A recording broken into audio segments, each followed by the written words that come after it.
Today we're going to answer more questions about dealing with anger.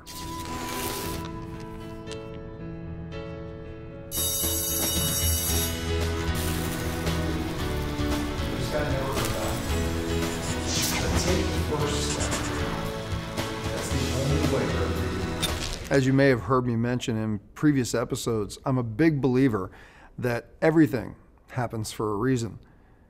And I say that because out of 42 episodes that we've released of Self-Awareness 101, the place we seem to get the most questions is about dealing with anger. And I went through a huge transition from being an angry young man into who I am today.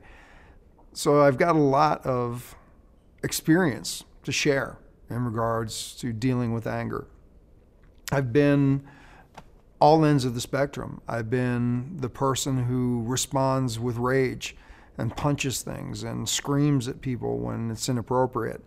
And I've also been the person who, from what I've had people share with me, is the calmest in the room when there's a storm going on. That didn't happen, point A to point B instantly. It's been a process. And I had an email recently. I thought it was a phenomenal question because we've shared a couple of episodes on dealing with anger. There was one called Living in Gratitude, which was how I began my journey of dealing with anger. And we just recently did one called Dealing with Your Anger that was in response to a post that was in the forum where a gentleman had asked about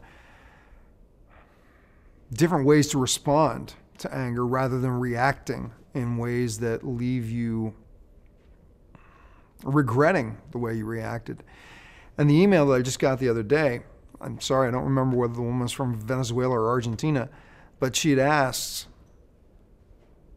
there's a different type of anger that she deals with. She doesn't lash out at people and she doesn't do things to hurt herself.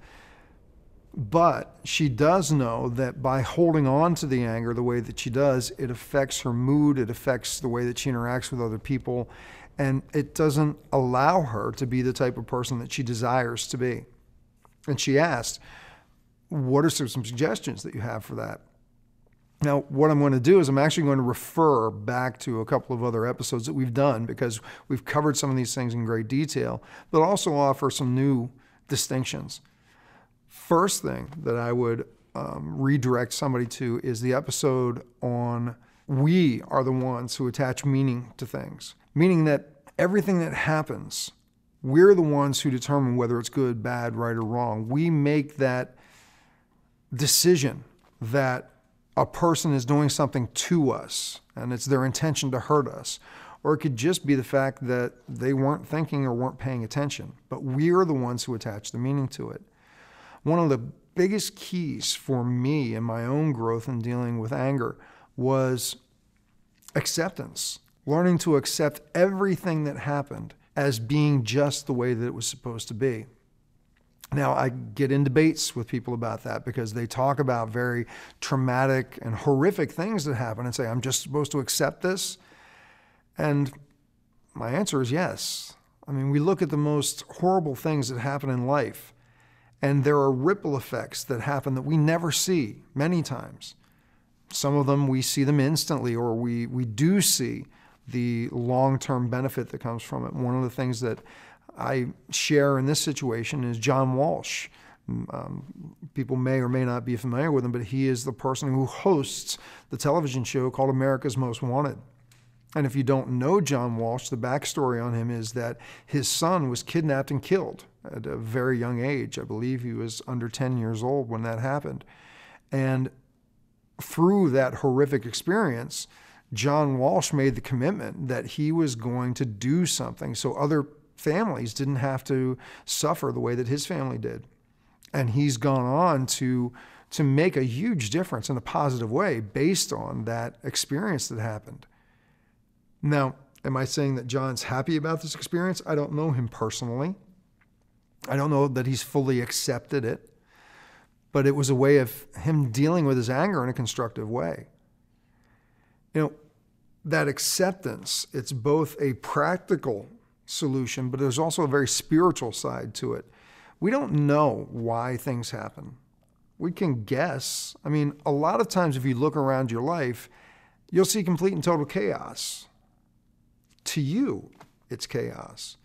Example, if you're standing on top of a skyscraper and you're looking down at the city street, and you'll see people just all over the place, cars going in different directions, cutting each other off, animals, birds, just everything going in all these different directions, and it looks like total chaos. But if you have the ability to zoom in and focus on each one of those individual pieces, you'd notice that they all had a purpose, they all had an intention, they all had a role that they're filling. You can't see it from the vantage point that you have, but every single one of those parts of chaos have a role that they're fulfilling. And it's the same thing in life.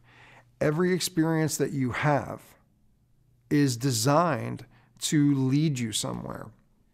And that's a huge step for some people to take in regards to their belief systems. And again, we do have an episode on changing belief systems, on how what you believe determines how you react. If you believe that somebody is taking something out on you or lashing out at you, you're going to react in a certain way. You're going to carry it around with you throughout the day. So what is the best way for dealing with anger? I think there are multiple options. First thing is that I think you need to take care of yourself. You need to learn to find your center. Now, some people do this through meditation, and we've offered episodes on basic meditation exercises. Some people do it through physical exercise, understanding how to use their body to change the way that they feel. We've talked about that in nonverbal cues. What I want to offer to you in this week's exercise is to set aside time for yourself every day to be able to take care of you. Minimum 15 minutes. If you have to start with 5, just to find that you have that time in your day, because so many people, as Jerry said, they compress so much into their day, they don't have time for themselves. They don't take time for themselves. So if you want to become better at dealing with anger, choose to let it go. There's something that I shared with my mother years ago when she was dealing with panic attacks. And I had her put this little piece of paper all over her house. And that paper said, "I can choose peace rather than this." That's a phrase that came from A Course in Miracles.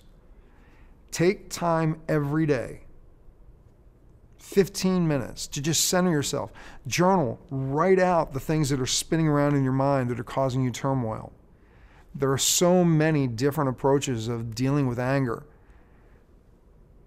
I'd love to be able to say there's one key, and you know what? Yeah, there is. Let it go. That is the key. It may sound silly, but that is really the key to dealing with anger. Let it go. You're the person that's holding it in. Do you need to forgive somebody? Do you need to forgive yourself? Do you need to just take some time to shift your focus? I wish I could give you more clarity on this. And there are so many different possibilities of how you can best deal with your anger throughout the previous 42 episodes that we've done. Just want to give you a couple to key back to as we wrap up this episode. So I look forward to hearing from you on ways that you deal with your anger. And I look forward to your feedback, and I look forward to connecting soon. Take care. For a transcription of the video you just watched, more videos, and related articles, visit yourdailylifecoach.com. To comment on this video, select Discussion Forums on any page of our website.